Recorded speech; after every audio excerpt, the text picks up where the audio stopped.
Hello and welcome to You Haven't Played That Reviews. I am your host Lazy, and for the first review of the series, I will be tackling the hack and slash reboot that is DmC Devil May Cry. Just to be warned, there will be spoilers aplenty. I should mention now that before this game I have never played a Devil May Cry game. Aside from hearsay about how the old series was and watching the occasional video, I know next to nothing about the series. So in a sense, I went into this game pretty blind except for playing the demo. Said demo didn't exactly fill me with confidence because... Day over 12,000. Fuck you! Fuck you! Fuck you! Well, because of that. So as you could expect, I didn't like the demo and was thus going into the game with lowered expectations. It should be said that DmC 2013 has managed to prove my expectations wrong. However, it should also be said that defying my expectations isn't always a good thing. And by that I mean it still isn't a very good game, just not as bad as I expected. First, let's talk about one of the things that I had an issue with when playing the demo, the gameplay. In a pleasant surprise, the gameplay is pretty smooth. At first, switching to the angel and demon weapons is a bit awkward, but once I got used to it, switching in the middle of combat was pretty easy.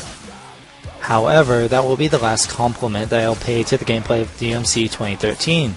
Along with a number of weapons, Dante will also obtain an angelic and demonic chain grab move to use in combat. Or as is the case most of the time in gimmicky platforming sections. Not only that, but when combined with another skill, the demon grab move can easily allow you to lift an enemy to the skybox if you wanted. I even at one point managed to sequence break the game using this technique. Not only that, but the style points rating is based on damage rather than the longevity and complexity of your combos. That's not to say that long complex combos aren't possible, they just aren't practical. Repeating combos doesn't bear a negative consequence to your style rating. In fact, using items in even death don't seem to weigh much in the grand scheme of things, with high ratings still being possible so long as you did well in other aspects. In that respect, it can be said that the game is pretty easy.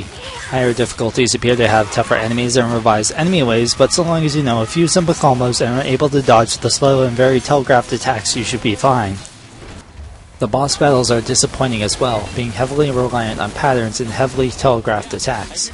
Not to mention that the final boss of the game is easily dispatched while in Devil Trigger, which is obtained just before the second half of the game and can be considered largely as bending the game over your knee and snapping it in two.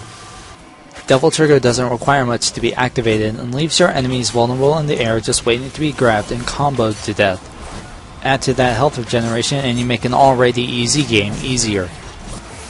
The game is artificially made difficult by the addition of color-coded enemies. Depending on the color, only angel or demon weapons affect them. It's more annoying than difficult when these enemies are thrown into a wave of normal enemies or when facing an enemy of each color. An annoying part of the gameplay is that there is no manual lock-on.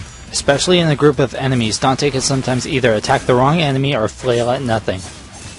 Thankfully, the game is short, running at around 6 hours. There is replay value in unlocking harder difficulties and exploration in the levels. However, replaying DmC 2013 to any extent is not worth the time and effort. Next up is the story. The writing is another issue I had with the game, having been shown 2 cutscenes prior to playing. To be perfectly frank, DmC 2013 far exceeded my expectations on how poorly written the story and characters are. The basis of the story is that demons rule the world. The big bad Mundus rules the world through debt, as well as putting into place a mass media giant that acts as Big Brother, as well as an energy drink with an ingredient that comes from the Slurm Queen from Futurama. The political and social commentary is heavy-handed, from the setting right down to the overly conservative news anchor. For the characters themselves, it's hard to say that they have any, well, character. It might actually be closer to the truth to say that they're more like role players, simply filling in the roles that the story demands them to take at the time. Overall, the story isn't very well written, with a very obvious sense of trying too hard to be edgy. Then there's a scene that features an abortion being carried out with a rifle. Said scene is being alarmingly overlooked by reviewers.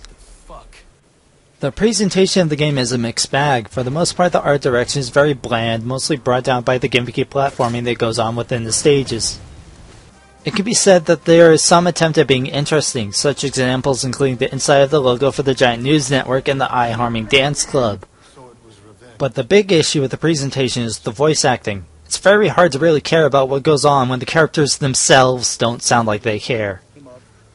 The cutscenes just struggle in the PS3 version of the game, oftentimes lacking textures and occasionally having lag and audio-visual desync. As far as I'm aware, these problems do not affect the 360 version. Overall, DmC 2013 is not a very good game.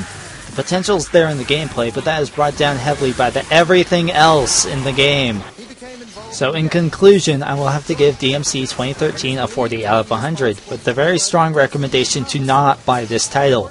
Buy something else with that $60 instead. Seriously.